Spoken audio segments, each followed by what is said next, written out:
She arrived early to her own headquarters at Vanguard Plaza and was told to wait outside like she didn't exist. Assistants walked past while executives laughed behind closed glass. A calendar reminder went unanswered as security stared right through her. Minutes stretched and cruel whispers spread. Someone joked that the founder myth was greatly exaggerated. Phones stayed down because no one in that building thought this moment mattered. She said absolutely nothing, watching arrogance rehearse itself. What they didn't know was both simple and fatal. The woman they deliberately sidelined still owned the votes, the absolute authority, and their exit papers. And the meeting she was barred from was about to end every single career inside it. The lobby clock ticked much louder than it should have, as Valerie Sterling stood 10 feet from the summit room doors. She had built Vanguard Innovations from the ground up. She arrived early, and her calendar invite was clearly accepted.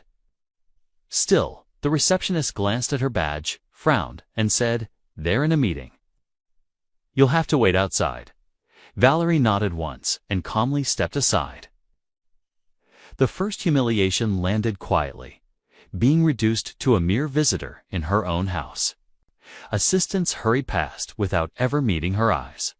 One whispered into a headset and smiled toward the glass-walled boardroom, where silhouettes laughed and leaned back in expensive leather chairs. Valerie watched their reflections ripple across the glass. She didn't knock. She didn't announce herself. She stood perfectly still while sheer indifference did the talking. Minutes passed, then more. A junior executive exited the summit room, his phone pressed firmly to his ear. He glanced at Valerie, hesitated for a second, and said into the phone, "She's not here yet." Valerie felt the lie settle heavily into the room. The second humiliation arrived at her erasure by assumption. Inside the room, the laughter suddenly spiked. A voice joked about the founder myth, loud enough to be heard clearly through the glass. Another voice replied, "Legends fade." Valerie simply folded her hands and listened. Security shifted near the elevators. The receptionist cleared her throat. "Ma'am, if you could wait by the wall," the receptionist said. Valerie complied silently. The third humiliation pressed in, repositioned like a piece of unwanted furniture. Phones came out, but only to text. No one thought this quiet moment mattered. Through the glass, Valerie saw the CFO point at a presentation slide and grin. The coup leaned forward, animated, and said something that made the room erupt in laughter again. Valerie recognized the cadence of a pitch specifically meant to exclude her. She recognized the dangerous confidence that comes from believing the source of authority is finally gone. A courier arrived with a heavy folder stamped confidential and was waved straight inside. Yet, Valerie remained waiting outside.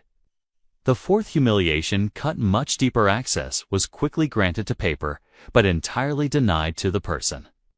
She inhaled, slow and controlled, and checked her watch. She was still early, still invited, and still waiting patiently. The receptionist returned. "They're running long," she said, her eyes slightly apologetic. "You can reschedule." Valerie shook her head. "I'll wait." The receptionist smiled nervously and quickly retreated to her desk. Inside the summit room, the CFO raised a toast with a coffee mug. Valerie caught fragments of their conversation through the thick glass. "Divest, accelerate, before she notices." The words landed like absolute proof of their betrayal. Valerie's phone vibrated in her pocket. She silenced it without even looking. Her silence was not an absence of power. It was pure restraint. She watched the room fully commit itself to a version of reality that required her to stay outside. The fifth humiliation fully formed. A corporate conspiracy performed in absolute comfort. Finally, the boardroom door cracked open and the coup stepped out, nearly colliding with Valerie. He froze in his tracks. "Valerie," he said, clearly startled. "I didn't realize," he stammered. Valerie met his eyes with a cold stare. "You didn't look," she replied calmly. He flushed deep red and turned back inside. "She's here," he announced, his voice uncertain. The laughter died mid-note. Chairs shifted uncomfortably. The door opened fully. The CEO blinked, visibly shaken. "Valerie," he said, standing up halfway. We thought Valerie stepped right past him and took the heavy leather seat at the head of the boardroom table. The entire room fell dead silent. The projector hummed quietly in the background. The CFO's arrogant smile completely collapsed. Valerie placed her folder down, unopened. "Continue," she said evenly. No one dared to speak a single word. She waited, counting the seconds it took for their false confidence to evaporate. "You were discussing divestment," she prompted. The CFO stammered nervously. "We were exploring options." Valerie nodded slowly, without notifying the majority shareholder. She looked around the table with piercing eyes. "That's me." The CEO cleared his throat, sweating. "There's been a terrible misunderstanding." Valerie didn't raise her voice at all. "You left me outside," she said. "That wasn't a misunderstanding. It was a conscious decision." She tapped the polished wood table exactly once. "Now I will make one." She slid a thick document across the table. They were termination notices multiple, pre-signed and dated that very morning. The coup swallowed hard. "You can't do this." Valerie met his panicked gaze. "I already did." She gestured toward the glass wall. Building security appeared instantly, as if summoned by the truth itself. The sixth humiliation had arrived. It was power reversing direction in public. The CFO desperately tried to bargain. "Think about the market reaction, Valerie." She nodded calmly. "I have." She pointed to the financial slide still frozen on the projector screen behind them. "You planned to sell what you couldn't earn yourself. Okay, you planned it without me." She looked directly at the CEO. Stand up, shaking, he did. "You're done," she said with quiet finality. "All of you?" Chairs scraped as voices overlapped in panic. Valerie raised a single hand, and the room stilled instantly. "Vanguard Innovations doesn't wait for its owner," she said. "It answers to her." Security escorted the executives out, one by one, right past the glass where assistants stared, stunned.